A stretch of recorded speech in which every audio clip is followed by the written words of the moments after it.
Perekani mitima yanu, ndipo mukhulupirire, adzatsogolera nonsenu opandanso matakadzo. Tamverani zomwe Mzimu anena, akatenga nonsenu, amatipatsa chigonjetso tikondwelera mwa Yesu.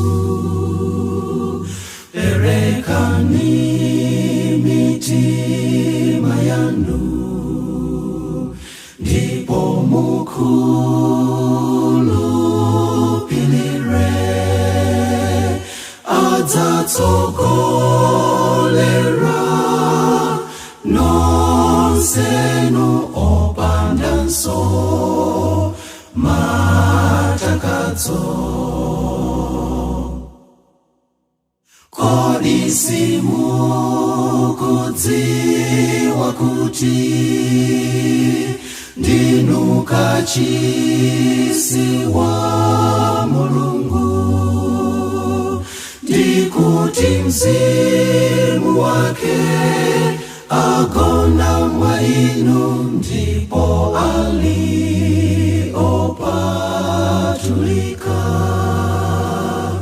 Perekani mitima yanu, ndipo mukhulupirire, adzatsogolera nonsenu opandanso matakadzo.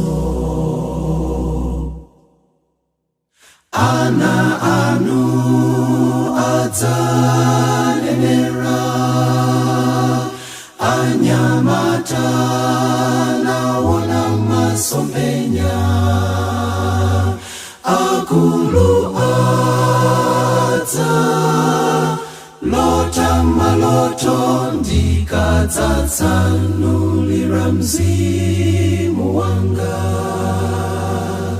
Perekani mitima yanu, ndipo mukhulupirire, adzatsogolera nonsenu opandanso matakadzo.